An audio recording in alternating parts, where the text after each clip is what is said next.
The Red Orchestra, or Rotkapelle in German, was the name of a group of spies who gathered intelligence for the Soviet Union. Numbering around 1 to 200, they were discovered in 1942 and executed by the Abwehr. The Nazis called spy rings orchestras because they referred to the transmitters as music boxes and the radio operators as musicians because it was really a set of overlapping spy rings.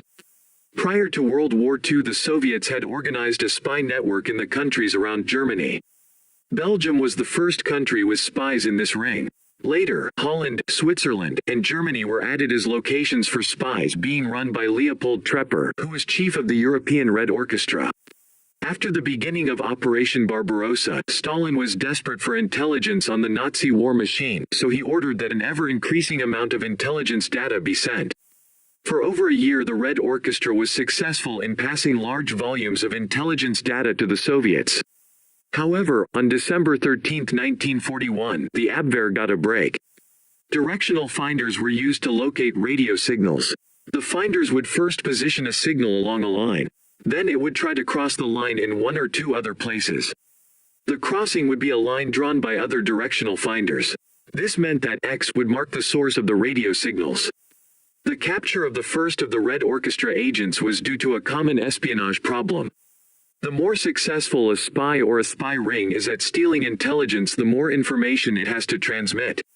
The larger the volume of intelligence to transmit, the longer time it takes to transmit, and thus the more vulnerable are the agents transmitting to detection.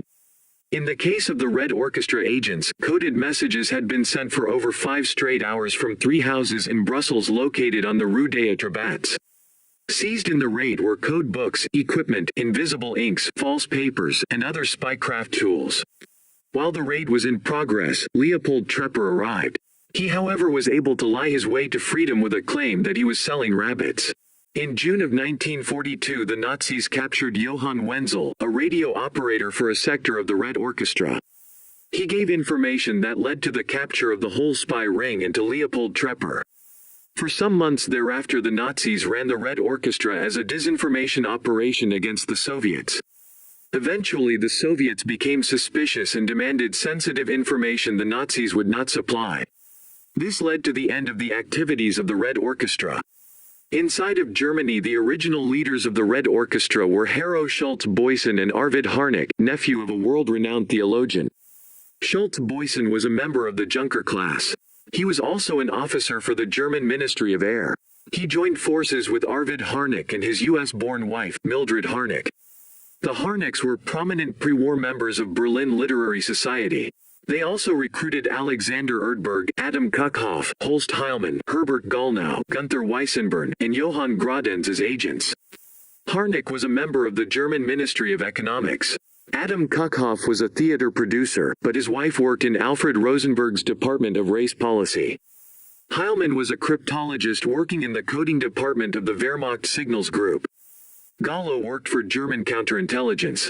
Gradenz had access to all German airfields because he sold brakes for airplanes to the German military. Weissenborn was an official with Joseph Goebbels' propaganda radio department. Other spies working with the Red Orchestra were Rudolf von Schellahau, an aristocrat and a libertine. He at first sold German secrets to the British, who then dropped him when they learned he was also selling the same secrets to the Soviets. Schellahau used the money from espionage to finance his hedonistic lifestyle. He was discovered when a message to Moscow was intercepted and decoded by Johann Wenzel, a former SOE operative who had gone over to the Nazis. Schellahau and his assistant Eis Stobe were executed by a firing squad on December 22, 1942. The German portion of the Red Orchestra was destroyed by the treachery of Johann Wenzel. Arrested on August 30, 1942, were Schultz-Boysen and his wife. Harnack and his wife were arrested on September 3, 1942. 14 of the leaders of the Red Orchestra were tried by the Nazis. 11 were sentenced to death. Mildred Harnack and Erika von Brockdorff were given life sentences. The men were sentenced to be hanged, however, Berlin did not have a gallows, so meat hooks were thrust through their throats. They were then pulled up to be left dangling until dead. Adolf Hitler took a deep personal interest in the trial of the Red Orchestra. He was so angry at the idea that Germans should spy on his Nazi regime that he complained to the Nazi court about those who were not executed. For Hitler, their treason merited death, and those who thought differently were of suspect loyalty. The Gestapo court changed its sentence for Mildred Harnack and Erika von Brockdorff. Both were beheaded with a guillotine. In neutral Switzerland, the operating head of Red Orchestra was Sandor Rado. His ring was not shut down when the rings in Germany and in occupied Europe were arrested. However, traitors within his ring betrayed it to Swiss authorities.